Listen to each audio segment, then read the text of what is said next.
I'm Paul DeCampo.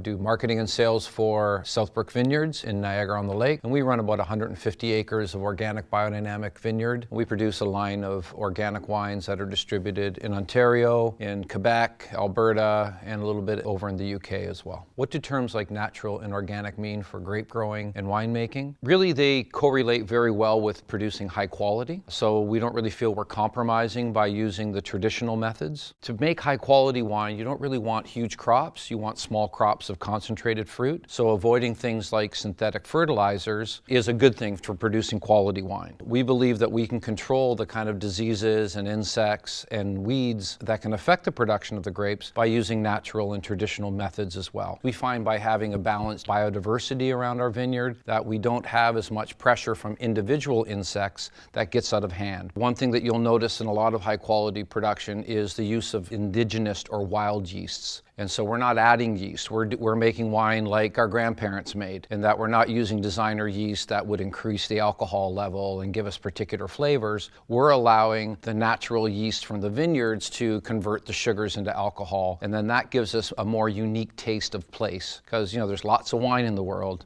The goal is to make distinctive wine. We treat the farm as a single self-sustaining organism. Really core to biodynamics is integrating plants and animals into a mixed system. We have pasture and hayfield, which are solar powered, and by running our sheep on that pasture, they're converting that solar energy into fertility for our soil. We don't have to bring fertility from off the farm. We're producing it on the farm from solar energy. What is the main difference between organic and conventional wine? We talk a lot about terroir and the taste of place when we talk about wine and what makes wines unique.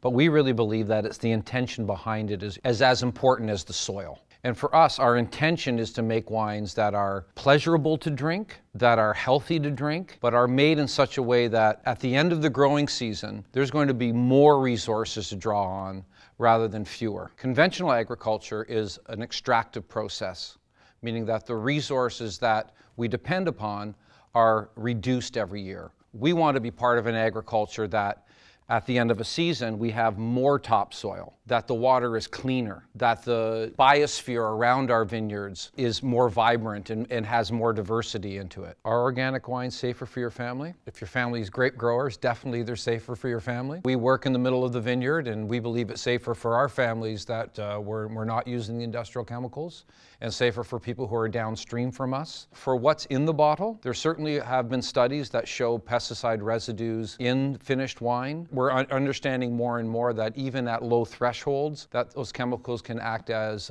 endocrine disruptors, and the long-term effects of those aren't well understood at this point. I think, the precautionary principle is something we need to be thinking about here. We handle every bunch of grapes. Sometimes we handle each individual grape. It's really important for us that ourselves and our co-workers aren't exposed to those chemicals at that intimate level. We're also walking our vineyards daily in order to monitor the health of the vines, in order to stay on top of disease, especially when we don't have the silver bullet of synthetic inputs. We have to really be monitoring things closely. The original meaning of organic agriculture was building organic matter into the soil in order to support healthier plants, healthier animals, healthier humans. We do that by using green manures and cover crops that we will then allow plants to grow between the rows, cut them down, and then allow them to biodegrade back into the soil. This is important in order to retain moisture, so that we're not dependent on irrigation, which is a big concern in wine globally. It's great to be able to take a group of people out into the vineyard, pick some grapes, and hand them one, and not have to worry about when's the last time we sprayed this. Are organic wines safer for the environment? I believe strongly that they are. Farming systems that focus on adding organic matter take atmospheric carbon and bury it in the soil. They sequester that carbon.